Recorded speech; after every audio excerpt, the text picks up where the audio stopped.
अस्सलाम वालेकुम स्टूडेंट्स। तो हम शुरू करने जा रहे हैं 10th क्लास के न्यू सिलेबस के मुताबिक फर्स्ट चैप्टर की सीरीज़ को। तो फर्स्ट चैप्टर की एक्सरसाइज 1.1 पे आते हैं। इसका सबसे पहले कॉम्प्लेक्स नंबर्स पे चैप्टर बेस्ड है, तो हम कॉम्प्लेक्स नंबर्स की डेफिनेशन देख लेंगे। याद रहे कि ये इंग्लिश मीडियम और उर्दू मीडियम दोनों स्टूडेंट्स के लिए डेफिनेशन और प्रोसीजर सेम रहता है, इसमें कोई भी डिफरेंस नहीं होता। तो आप सबसे पहले आएंगे कॉम्प्लेक्स नंबर्स पे। कॉम्प्लेक्स नंबर्स क्या होते हैं? Complex numbers are the numbers that can be written in the form of x plus iota y। ऐसे नंबर्स जो हम x प्लस अयोटा y की फॉर्म में इस शक्ल में लिख सकते हैं उनको हम बोलते हैं कॉम्प्लेक्स नंबर्स। इसमें x जो होता है वो रियल पार्ट होता है और अयोटा y ये वाला जो पार्ट होता है ये इमेजिनरी पार्ट होता है। ये नंबर्स क्यों क्रिएट किए गए हैं? ये नंबर्स इसलिए क्रिएट किए गए हैं ऐसे सॉल्यूशंस के लिए, ऐसी इक्वेशंस के सॉल्यूशन के लिए जिनका कोई रियल सॉल्यूशन नहीं होता। जैसे कि किसी की नेगेटिव नंबर की पावर स्क्वायर आ जाए तो फिर क्या होगा, वो सॉल्व नहीं होगा। जैसे आपने अक्सर कैलकुलेटर पे भी सॉल्व करके देखा होगा, जैसे मैं आपको करके दिखा देती हूँ। √-1 लेंगे तो ये सॉल्यूशन नहीं आएगा, एरर देगा। इसी तरह के जितने भी सॉल्यूशंस होते हैं इक्वेशंस के, उनके लिए फिर कॉम्प्लेक्स नंबर्स इजाद किए गए हैं, उनके लिए ये तो कॉम्प्लेक्स नंबर को हम किससे डिनोट करते हैं? अयोटा से। अयोटा जो है एक इमेजिनरी यूनिट है और अयोटा स्क्वायर की वैल्यू होती है =−1। ये आपने याद रखना है ताकि आपको आगे आने वाले भी एग्जाम्पल्स में अच्छे से यूज़ होगा आपका। तो जैसे अगर मैं आपको बताऊं अयोटा अकेला भी है ना, तो इसको हम x प्लस अयोटा y की फॉर्म में लिख सकते हैं, जैसे कि 0+1। और इसमें x क्या होगा? 0 और y यहाँ पे कुछ भी नहीं है तो 1 कंसीडर होगा, y = 1 कंसीडर होगा। ठीक हो गया। इससे आगे हम चलते हैं, आते हैं rectangular form of complex numbers. Rectangular form भी वही फॉर्म हो जाएगी x plus iota y। The complex number is the form of x plus iota y where x and y are real numbers. यानी कि ये जो अब देखा जाए 0 और 1 दोनों रियल नंबर्स हैं ना, अगर इनको अलग से देखें तो ये दोनों रियल नंबर्स होंगे। और अगर इसके अलग अलग पार्ट्स देखें, जैसे यहाँ पे था तो x जो था वो रियल पार्ट था और इसके साथ अयोटा आ रहा है तो ये इमेजिनरी पार्ट हो जाएगा। y is called the imaginary part of the complex number. अब यहाँ पे एक और चीज़ नोट करिएगा, अगर हमारा x = 0 हो जाता है तो फिर हमारे पास क्या बचेगा? अकेला अयोटा ही बचता है ना, तो इसको हम बोलेंगे प्योर इमेजिनरी। और अगर हमारे पास y 0 हो जाता है तो फिर y 0 हो जाएगा, यहाँ पे जो भी नंबर होगा वो रियल नंबर ही बचेगा ना, तो उसको बोल देंगे कि फिर अगर y 0 हो जाता है तो ये जो कॉम्प्लेक्स नंबर है ये रियल हो जाएगा, इसमें कॉम्प्लेक्सिटी नहीं रहेगी। फिर आगे standard rectangular form of complex number x plus iota y को हम बराबर लिख सकते हैं z के।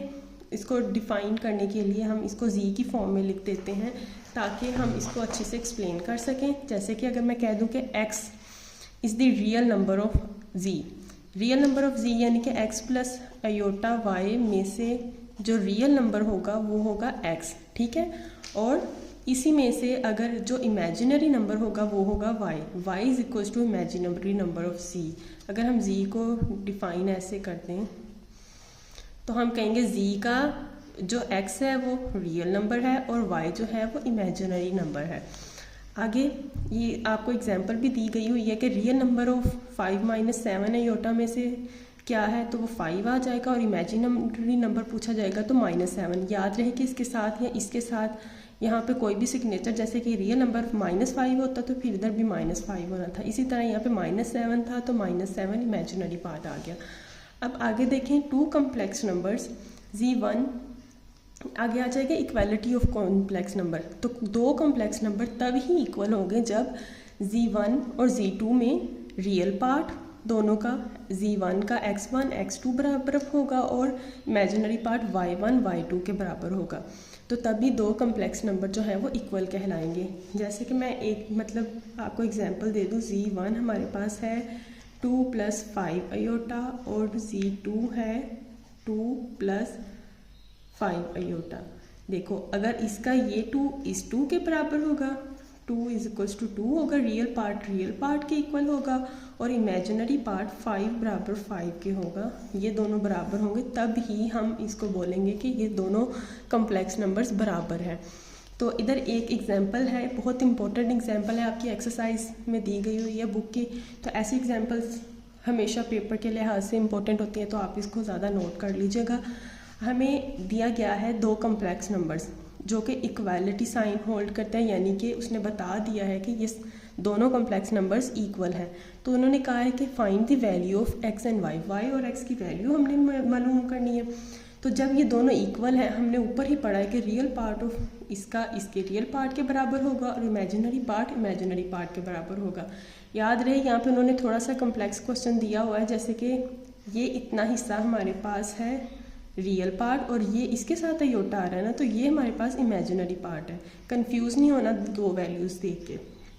तो हम क्या कर लेंगे, इसके रियल पार्ट को इसके रियल पार्ट के बराबर लिख लेंगे, 2x - 1 बराबर 5, और इसका y + 4 = अयोटा को छोड़ देना, दोनों तरफ है ना, इसको छोड़ देना, = 7 लिख लेंगे।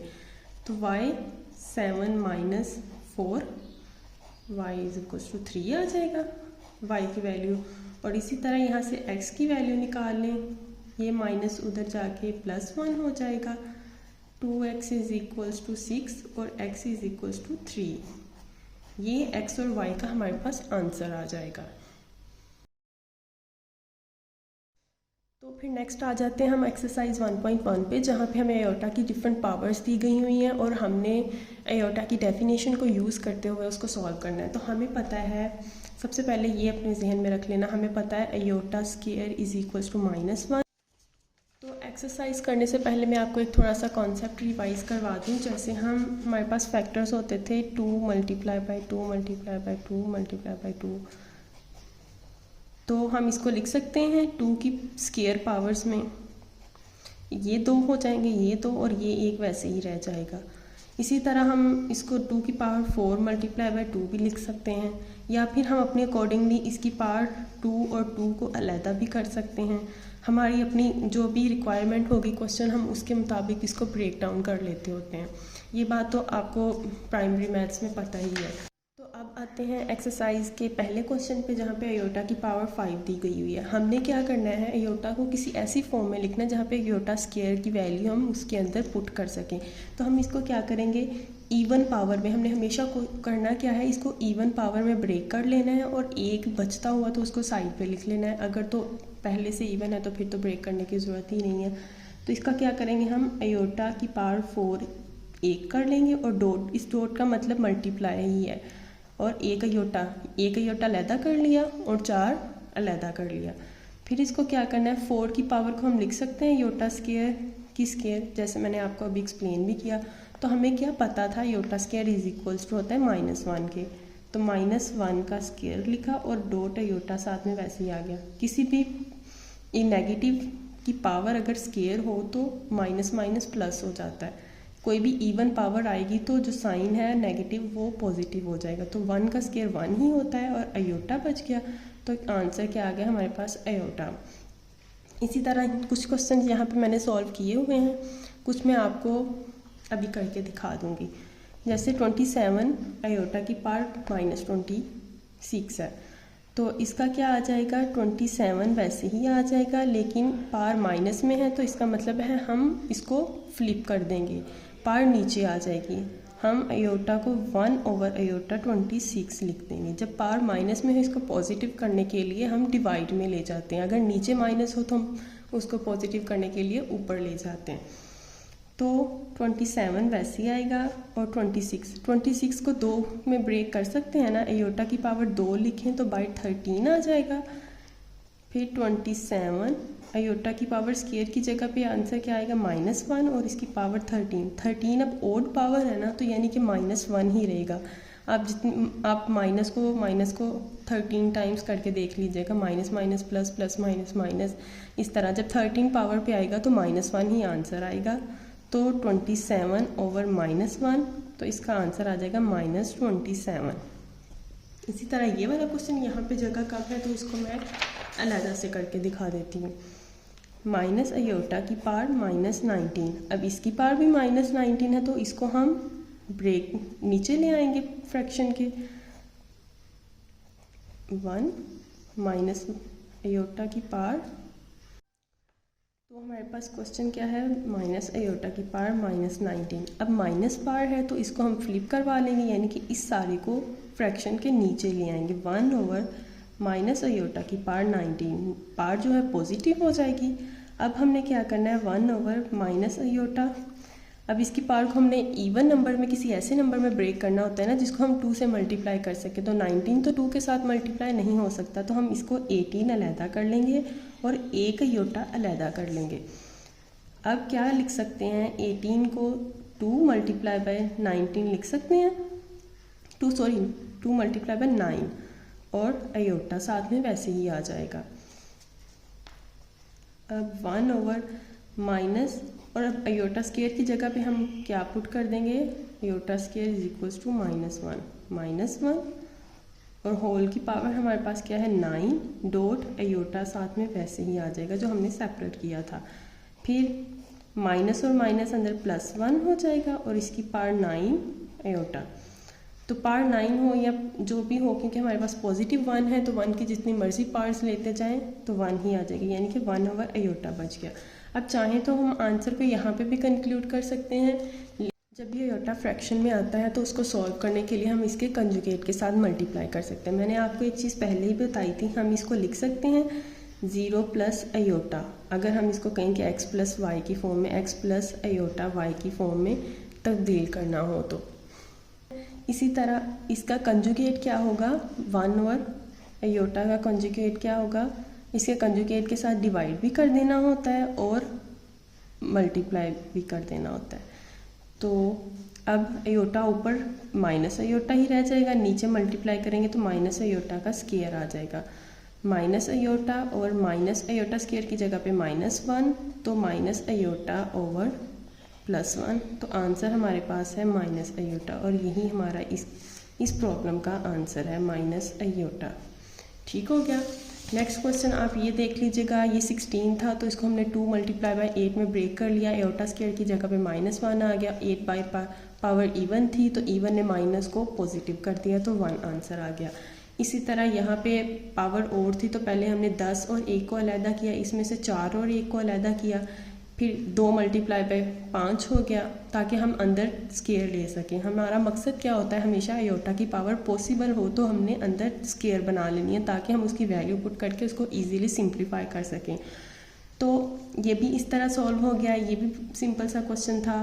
तो आगे ये वाला क्वेश्चन आएगा, इसको भी मैं आपको सॉल्व करके दिखा देती हूँ।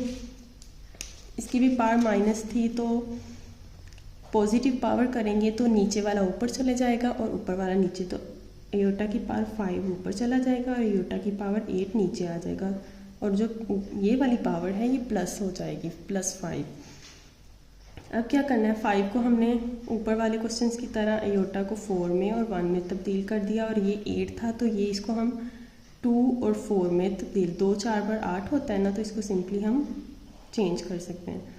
ऊपर पावर में 5 वैसे का वैसे आ जाएगा। अब 4 को हम अगर ब्रेक करें 2 में तो 2 × 2 आ जाएगा, अयोटा साथ में वैसे ही, और नीचे अयोटा स्केयर की पावर 4 5।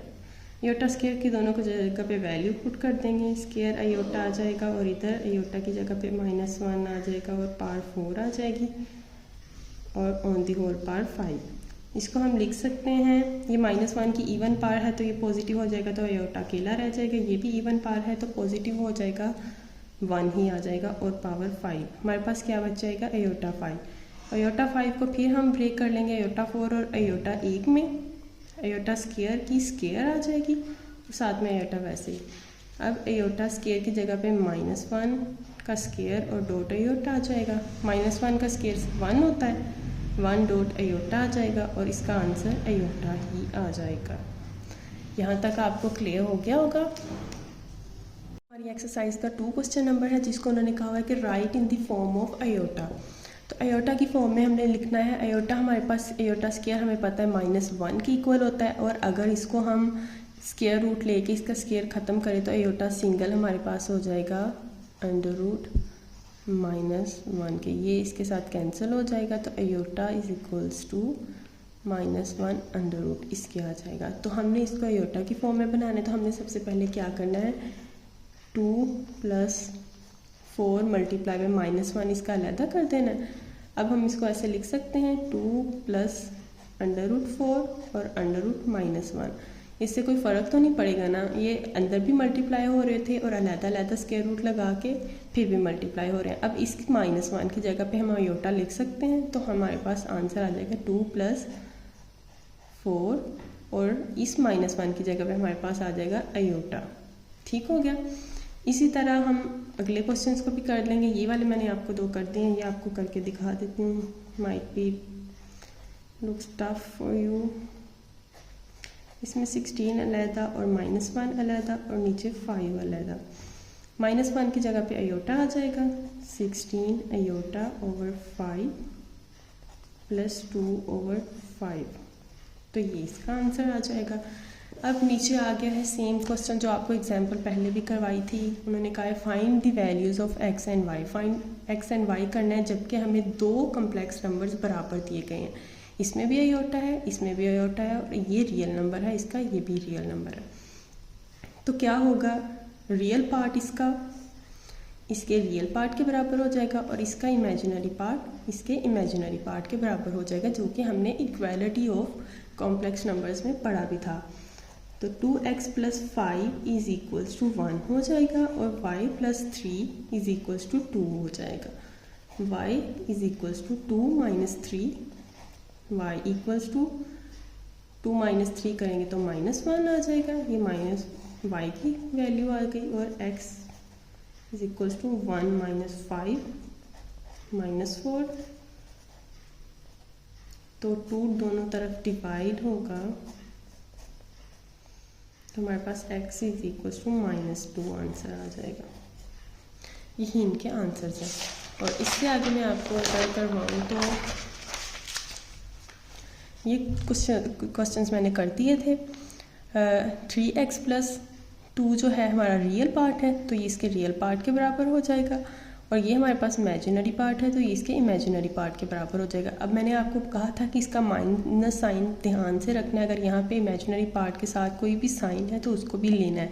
पॉजिटिव हो तो कोई फ़र्क नहीं पड़ता, इसलिए हम नहीं लेते, लेकिन यहाँ पे नेगेटिव है तो नेगेटिव हम लाजमी लेंगे। तो इमेजिनरी पार्ट के इक्वल हो जाएगा और दोनों इक्वेशंस को इक्वल में रख के हमने x और y की वैल्यू निकाल ली है।